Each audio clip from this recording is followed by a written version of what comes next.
ल मित्र दर्शक नमस्ते। आज पनि फेरि तपाईँहरूको साथमा तपाईँहरूको माझ म आइसकेको छु युवराज। के साह्रो हावा चलेको, चिसो मौसम, जाडै बनायो त मलाई त यार। 12 बजेको छ होइन, चिसो हावा चलिरहेको छ, खतरनाकै हावा चलेको छ। कहाँ उडा लान्छ क्या हो, हेर चिसो हावामा हावाले उडाउने ल होइन।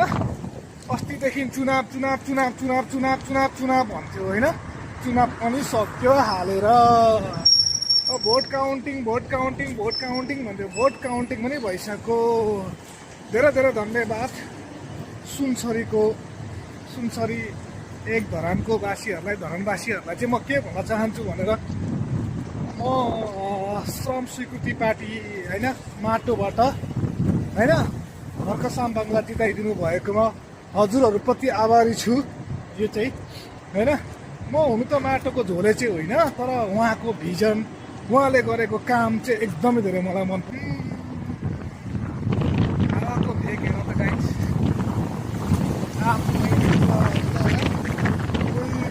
यस्तो लाग्छ नि हावा त।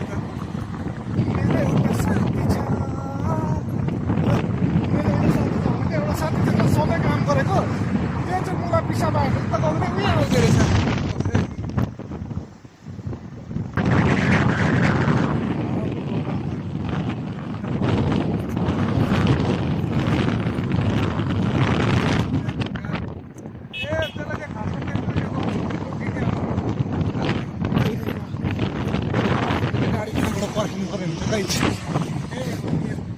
कस्तो छ हावाको प्रभाव।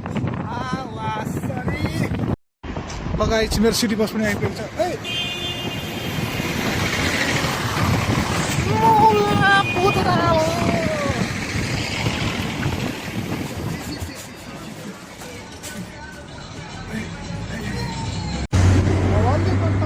सकेर सालिमिया आइपुग्यो, रुमतर्फ जाँदै हो म होइन।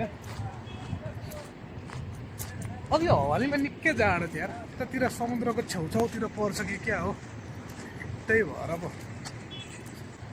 12:30 भयो, रमजानको मौसम चलिरहेको छ होइन। यो टाइम भनेको राइट है, त्यस्तै हो। अब नयाँ नौलो भिडियो त यस्तै हो होइन, अब त्यही ड्युटी आएको गएको मात्रै छ होइन गाइस। तर यसमा चाहिँ अब नयाँ नयाँ वर्ड्सहरू पनि थपिएको छ होइन, बोली वचनहरू होइन,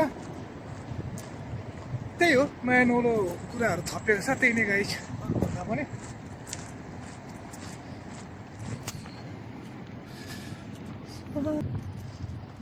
यार यो विदेशमा पनि सब्जीकै प्रब्लम हुन्छ यार। अब गएर के सब्जी बनाउने भन्ने कुरामा छु यार म यार, वाक्क लाग्छ यार। नेपालमा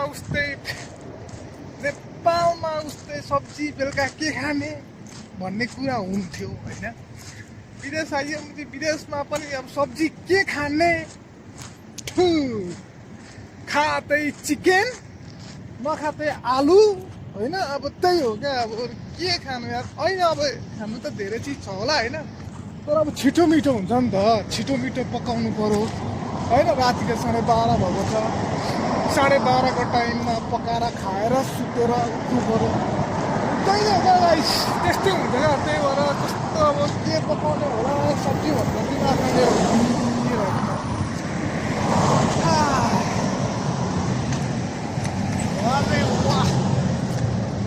पनि हरेक दिनको भिडियो यार, यही बाटो आएको गएको होइन, यस्तै हो क्या। अब के गर्नु त यार, ठाउँ जानु सकिएन होइन, नयाँ नौलो ठाउँहरू जान सकिएन है। हप्तामा एक दिन छुट्टी हुन्छ, त्यो छुट्टीको टाइम सुतेरै बिताउनु पर्ने हुन्छ गाइस होइन। एक दिन छुट्टी आएको हुन्छ, कपडा सपडा धुवाई गर्नु पऱ्यो, सुत्नु पऱ्यो, त्यही नै छ गाइस यार। अहिले गाह्रो छ, मलाई पनि गाह्रो छ। कहाँ त्यत्तिकै सजिलो छ र यार जिन्दगी चलाउनको लागि। एक्लो जिन्दगी भए पनि सारा सृष्टि गर्नुपर्छ यार। पका खानै पर्यो, पकाउनै पर्यो, लुगा धुनै पर्यो, नुहाउनु नै पर्यो, एकछिन घरमा फोन सोन गर्नै पर्यो। कहाँ हुन्छ र यार हामीसँग टाइम यार।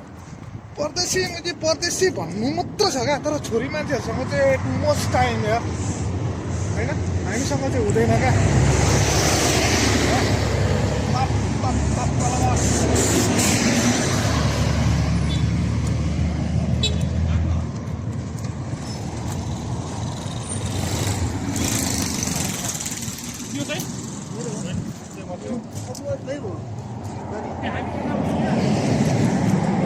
मलाई चाहिँ त्यस्तो लाग्दैन यार। अनि अब यस्तै छ होइन, आउने जाने बाटो यही छ मेरो चाहिँ होइन गाइज।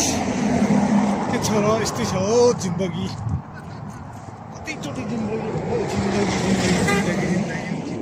एउटा भेटेमा 100 चोटि जिन्दगी भन्छु होला र मैले यार। हुनसक्छ, भन्न पनि सक्छु। एउटा एउटै फिक्स भयो त साइकल किनिदिन्थ्यो यार। साइकलमा